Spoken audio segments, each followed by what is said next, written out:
Five, four, three, two, one. I'm from a place where the girls are always looking pretty. You might have heard of us, we call it Shy City. We build champions here who define gritty. We don't do excuses, we don't do pity. Rose is coming back stronger, that's a guarantee. Cutler's coming back too, he's beastly. Throwing it to Marshall, the title's ours easily. Blackhawks are winning titles, trophy looking massive. Don't forget about the Cubs, Sox, Crosstown Classic. With so much greatness, we gotta show bravado. You got your boys Ambro and Mike Mercado.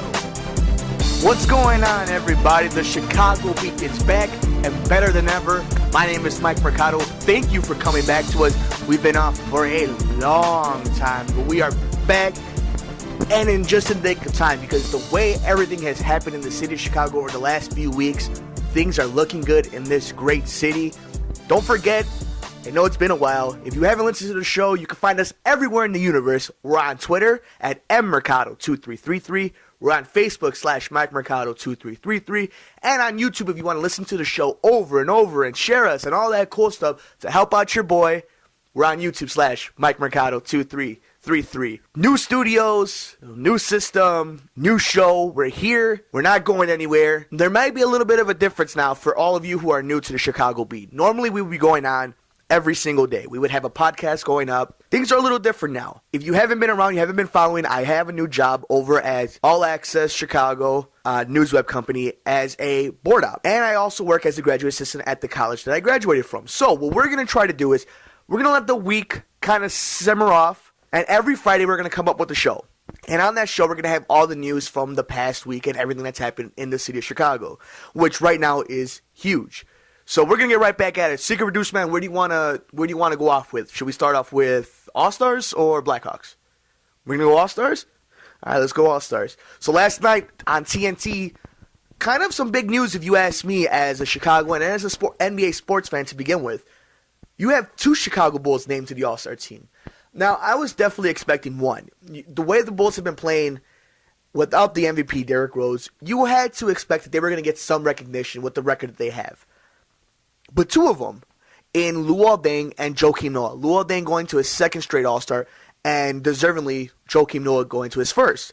To just kind of put it in perspective, this team at 25-16, first in the Central Division, without the MVP who tore his ACL, knocked him out of the playoffs, especially after Joakim Noah sprained his ankle. For this team to come back after the bench being dismembered, you have Ronnie Brewer in New York, Kyle Korver over in Atlanta, Omer Sheik signing over in Houston.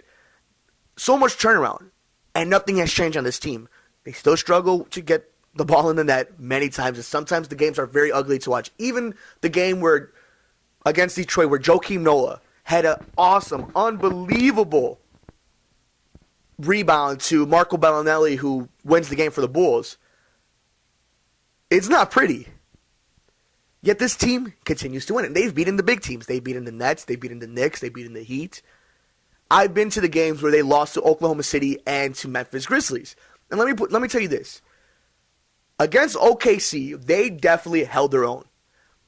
Too many stars on that OKC team. Just too many, and they couldn't hold on. And you're starting to see the biggest problem with this Bulls team throughout the whole season when it's been inconsistent on offense, especially as they don't have a closer. He's coming. Everybody knew that was going to happen, but my biggest issue was how so many people just wrote this team off.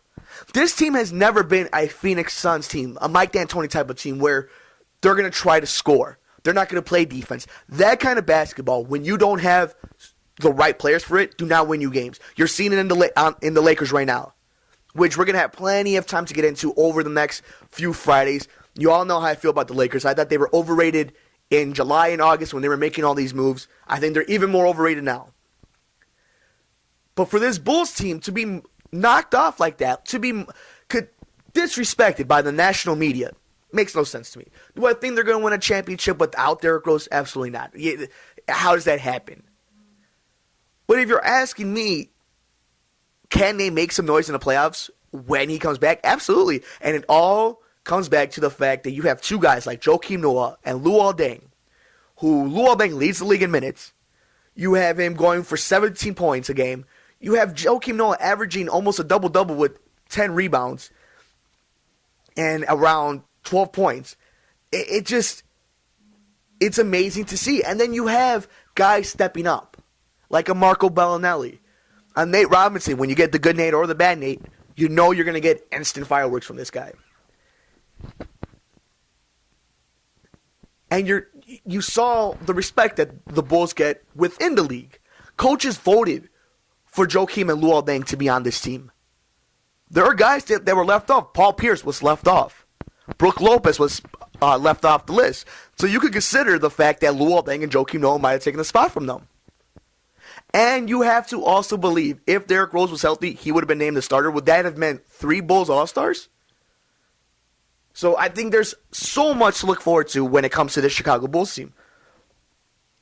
And yet they have not, I feel, hit their wall yet. They've hit their potential because they may not make a trade. The way the salary cap is set up for the Chicago Bulls, they will not be able to make a really strong move. They won't be able to get a marquee player. Let's say, for example, a Dwight Howard, who some people believe might get traded from LA, which I don't think will happen. It makes no sense for him to want to get traded when he can make almost $25 million more signing with the Lakers. But even with that, you're going to add Derrick Rose onto a team with already 2 All-Stars. Now, it all comes back to health. Luol Deng battling with a hamstring. We don't know if he's going to play tonight. We don't know what he's going to play in the All-Star game, let alone tonight. And on that note, tonight, the Chicago Bulls play the Golden State Warriors. Very underrated Golden State Warriors team. I thought this team was going to make a lot of noise, but I didn't think it was going to make noise like this. Steph Curry and David Lee having an awesome season. And that's what it comes back to the All-Stars. Steph Curry not named onto the All-Star team. David Lee was. Now, it makes sense. They said it yesterday on TNT. I'm not too sure which one of the guys. I think it might have been Kenny Smith. David Lee was out a lot last season, and the Warriors did have Steph Curry. They didn't make it to the playoffs. Right now, they're a playoff contender. So you have to believe he's going to come into the UC and he's going to try to put a 40. And on this Bulls team, especially when it comes to the guards, who's going to be able to keep up with him? Now, to me, it's always been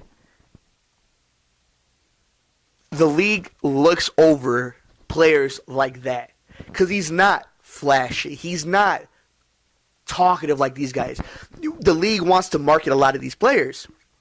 And as much marketing as they've done with Derrick Rose, you're seeing, imagine if he was like a LeBron or a Dwight Howard where he's dancing around and doing this. Steph Curry doesn't do that. That's why he doesn't get the respect. Plus, he plays in Golden State. They're the 3rd team in California, which makes no sense to me because, first of all, the Clippers in that state are the best team right now.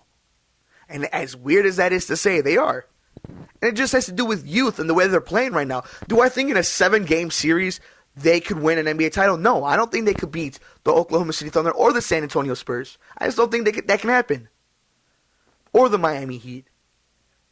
To me, that's just that's too much out there. The team isn't the greatest defending team in the league. They're not the best half-court team in the league. Now, if you let them go out in open court, they're going to kill you all day. They're better than the Miami Heat at open court on fast breaks, in my opinion, from what I've seen. Yet it continues for these guys, let's say like a LaMarcus Aldridge, who took a long time to get the love to get into the All-Star game. David Lee, it's good to see that David Lee got voted in, though. Got overshadowed in New York. Amari came over. He got shipped. He signed with the Warriors during an offseason about 2 years ago.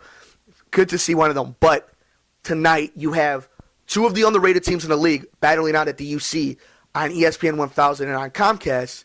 Chicago, the Clippers, the Warriors, and the Chicago Bulls. Should be a really good game. You got two hard-working teams that are coached by 2 hard-nosed guys. And Coach Tom Thibodeau, former Coach of the Year, and Mark Jackson, a really good former player in the NBA. Very underrated coach, has got these guys playing very well. Tonight, I think the Bulls still have the matchup, but they haven't been a good home team neither. I think they're 12-11 at home. Might be mistaken on that. But 12-11 at the United Center for this Bulls team is almost unacceptable, even though, all things considered, they are having a very good season. So again, Congratulations to Joakim Noah, Luol Deng, named into the All-Star team. Very deserving. Hopefully, you could see it in the coming horizon. You could see Derrick Rose coming back. You're hearing reports about it. And, of course, we're going to be all over it. We might do shows leading up to Derrick's return, the game of his return. We don't know yet. We're working on getting some people to be added onto the show. We're going to have much, much more into all this later on as the show progresses into 2013. But how about this? It wasn't even the Bulls, to me last night, was not even the story. The story was the team down in Dallas, who also occupies the United Center, and the Chicago Blackhawks going 4-0 into the season. That's coming up next on the Chicago Beat. You're listening to WICB with Mike Mercado. A city that has diehards who know when their teams are bad and know when their teams are good. And yet every single day they go to the stadium. And that's the Beat. How sick was that goal by Marian Hossa last night? Huh, Secret Producer Man? We were just talking about that over the break. And what a setup by Patrick Kane last night as the Chicago Blackhawks beat the Dallas Stars 3-2 in overtime. Hossa, of course, with his 5th goal of the season to give Chicago their 4th straight win, starting off 4-0. Right here on the Chicago Beat, I'm Mike Mercado in the brand new studios. Secret Producer Man, of course, across the screen from me. Don't forget, you can follow the show at mmercado2333. We're on Facebook /MikeMercado2333. And, of course, you're listening to us on YouTube, most likely. So you can see us on Mike Mercado2333 on YouTube. So last night, like we were talking about, the Chicago Blackhawks making the city even more proud. Rough game. They went against an awesome goalie last night. Dallas's goalie, I don't want to butcher up his name because, I mean, the guy is a beast. Maybe one of you guys can help me out with this eventually on Twitter or Facebook. Lethalin? I mean, the guy is some of the stops this guy had. The Blackhawks, especially in the first period, had so many shots on goals and just killing this guy with shots. Nothing was getting by. I personally was so impressed, especially you see some of the struggles the Blackhawks have had over the last few years since the Stanley Cup run of poor goaltending. You're not seeing that right now. You're seeing that they're staying in games, and I love the expression. I heard it a few days ago. I don't need to have a shutout. I just need to not allow one more goal than the other guy ahead of me. And it's true. What difference does it make if how many shutouts the Blackhawks get? They haven't had one in like 3 years, I believe. I don't care about that. I care about W's. Especially this team. This team is not an underachieving team that we're just glad they're winning.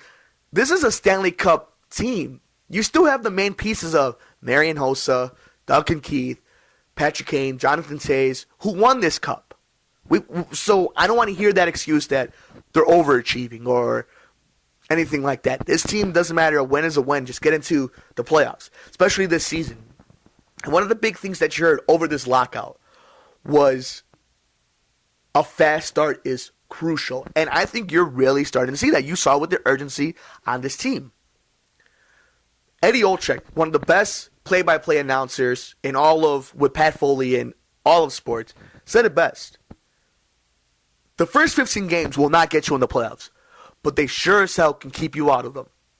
And you're seeing that this is a very mature, very sure of themselves hockey team right now. Everybody knows where they're supposed to be at. Just that last play alone in overtime. Patrick Kane did not see anything. Must have had, like Coach Q said, must have had eyes behind the back of his head. Laid it perfectly for Marian Hossa. And up high, goal, goodbye, heading back to Chicago with a win. Awesome. Awesome game. Did not see that ending coming. And you got to give credit again to the Dallas Stars. The hardest thing to protect in sports, in my opinion, is a 2-goal lead. That is unbelievable that this team continues to do that. Now, a lot was said about, let's say, the St. Louis Blues, the LA Kings, the Coyotes as being favorites to win the Western. I don't believe that. I can't believe that a team like the Chicago Blackhawks does not benefit from a shortened season. A lot of these guys have played with each other on the same team. And a lot of these guys went to Europe, went to the AHL, went to Switzerland. I mean, this team came into the season ready. And I understand that there's a difference between levels. But in hockey, it's not like in the NBA or in MLB where these guys, this is their only league. There are other leagues in the world that play hockey that are, I'm going to say, as more competitive, but just as. There's a lot of talent in these leagues. And you saw that the skill level came back. Patrick Kane, the biggest knock on him was he was immature. Would he ever put it together and hit that potential? He might have a 40-goal season. I mean, I don't know if that's going to happen in a shortened season, but it looks, once we go back to full schedule, he might do that. Can he hit that potential? You know what you're getting from the captain. I mean, there's a reason why, as young as he was when he was named the captain, what that is. And the guy has won the Conn Smythe, has done it all. Has done it all. This whole team has. I think this is a team that could raise the banner. And even though it's only a 4-game start, who knows? Injuries, anything can happen. I mean, the Blackhawks look like they might have won the series against Phoenix if it wasn't for Marian Hossa getting knocked out by Torres. So, I don't want to overreact towards my one of my new favorite adopted teams since about 2008. I mean, and I'm glad me and Secret Producer Man were actually talking about this maybe about 2 or 3 days ago. The bandwagon fan. I know a lot of Blackhawk fans. I mean, I'm talking about diehard Blackhawk fans who are watching this team or quote-unquote watching this team when they were blacked out on home games. I give them credit. I couldn't do that. I was kind of young when that happened, and I get it. I may be a fair weather fan jumping on the bandwagon late since at least 2009, 2010. 2010 when they won the Stanley Cup, I enjoyed it. It was a great time in this city. It got me into hockey, especially the year before that when they lost to Detroit in the conference finals. We've seen this team mature. We've seen it on TV. We've seen them be more personable to the community. So I don't think it's bad that a lot of people are jumping in on the bandwagon. We want that. We want the Blackhawks to be a staple, not only in the city of Chicago, but in the National Hockey League. We want the Chief, the Indian head, that sweater at the Madhouse at Madison in the United Center to be as recognizable, to be as big a name as the Detroit Red Wings or the Pittsburgh Penguins. There's no excuse for the Chicago Blackhawks not to be. And you're seeing it now with the 4-0 start that this city would embrace not only hockey, but a winner. This city loves winners. And at the end of the day, isn't that the most important thing, is to be proud of the city that you're from? I am. And there is no ifs, ands, or buts about it. I am a diehard Chicago sports fan, especially a Bulls fan, Bears fan, Cubs fan, a Blackhawks fan. Don't care much about the White Sox. I will give them their respect. I will give them their dap. I will give them their rightful time when the baseball season comes around. But the diehard White Sox fans are there.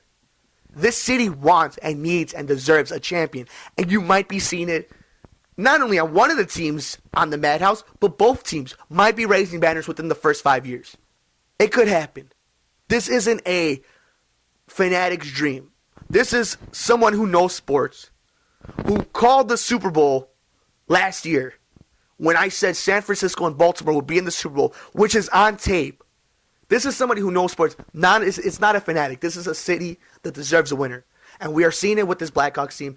Great play from the captain, from Marian Hossa, from Patrick Kane, Stahlberg, Frolik. All these guys are just playing their game right now. So I think great times are coming in the Madhouse and Madison, especially from the team with the best sweater in the league, the Chicago Blackhawks. Not only are they putting up a fight, but there will be other fights at the UC, the Madhouse of Madison, hosting its second UFC on Fox. We got that coming up next here on the Chicago Beat. Fade away. Make me step back and kiss myself. MVP time. Windy City Assassin does it again. Live from WICB Radio. Inside the 30. Hester's going to take it all the way for a touchdown. And no flag, 92 yards. This is It's a goal. The Stanley Cup to the Chicago Blackhawks. Chicago's Beat. In case any of you guys were wondering, yes, the Chicago Beat will be finally filming. We have confirmed this. We will be filming from the studio. We will have 3 cameras set up for that to come. Of course, if you're listening to us, you know we're on Twitter at Mercado2333. We're on Facebook /MacMercado2333. We're even on YouTube /MacMercado2333. And another big event coming up at the United Center that I've really been excited for over the last few months is this UFC on Fox. It's Demetrius Johnson versus Dodson. Dodson, of course, won the Ultimate Fighter. Demetrius Johnson, the title holder. This right here is such such a great fight. I mean, we're going to have so much speed, and you got two guys at 125 pounds. Okay, you got Demetrius Mighty Mouse Johnson at 16-2-1. You have John Dodson at 15-5. Why is this a big deal? It's a title fight in the city of Chicago, a fighting city. I think that is so great for the sport. Be in a major market like Chicago. They've been, of course, to Vegas and Boston and all these other places, but Chicago and New York, to me, you hit those two markets, you're golden. So not only are you getting a championship fight, then you're getting, how about this, Quinton Rampage Jackson versus Teixeira in a heavyweight fight. A lot of people believing that this is Rampage's last fight. Glover Teixeira coming up at 19-2. Can he make a real big name for himself, a marquee win to get him even higher in the light heavyweight division? And then to me, a title fight without there being a title. How about you have Anthony Pettis, Showtime, taking on the Cowboy Donald Cerrone? Now this is the fight of the night. This is the main event right here. Of course, Pettis known for the kick off of the cage and the WEC over Henderson. And let me tell you something right now. Donald Cerrone is a bad dude. So if you're looking for something really good to watch, hockey's on, you're looking for, a little break in between, want to see a little bit of action as well, UFC on Fox, gonna be great. Johnson versus Dodson for the flyweight title, you're in for a treat. Let me just put it to you that way. Now, there is something I wanted to get into before we get out of here, okay? Over the last few weeks in sports, you've seen a lot of crazy stuff. I mean, I could go on and on about this Manti Te'o story. Listen to me. I'm not the biggest ladies man in the world, okay? As hard as that is to believe, This whole hoax and a fake story stuff, I feel bad for the kid. Because I've made fun of him. He's younger than me, for God's sakes. As crazy as that is for me to say he's younger than me, he made a bad mistake. I've lied. I've told some crazy lies to hook up with girls.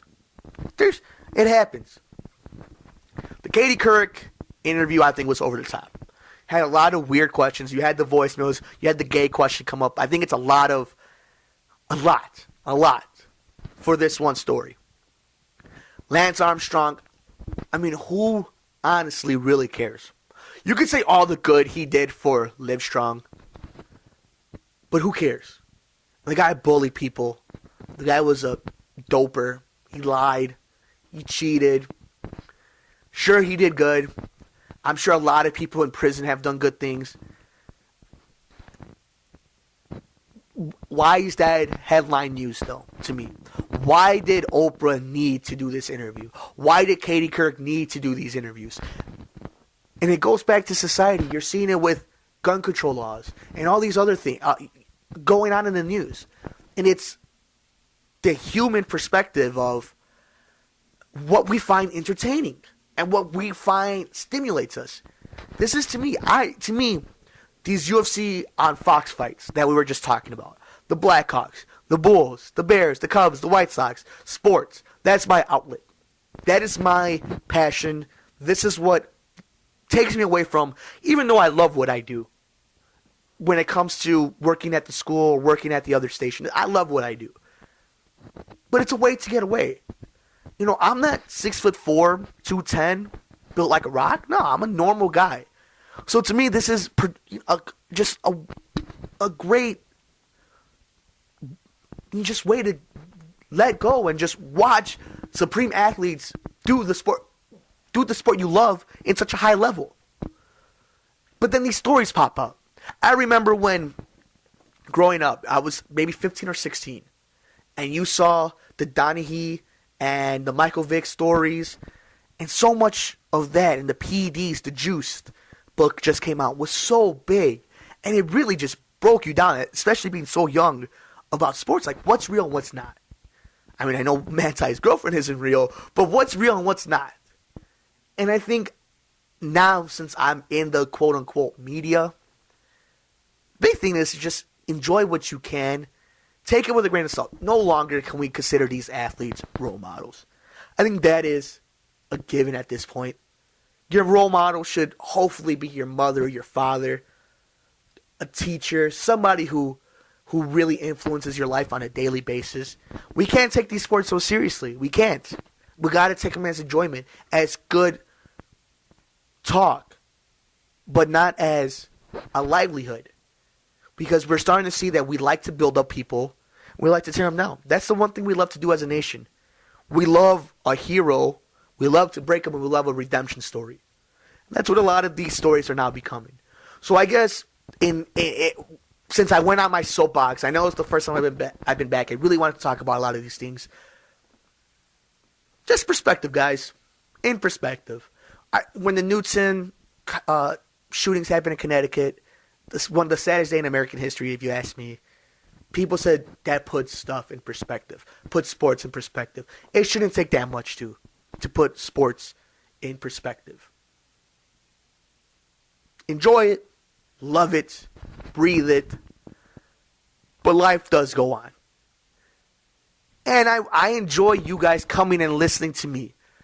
Whether you hate me, whether you only listen to disagree with me, or whatever the case may be, this is conversation I like to have. And this is what I like to do. So when you have the stories like Manti or Lance Armstrong, we're going to talk about them. But that's not what sports to me is about. Sports to me is about the mindset of a city, of what you believe in. What I believe in is I live in the greatest city in the world with teams that have history, have nostalgia, and are on their way to winning, but need to win faster. And that's it. That's where it is.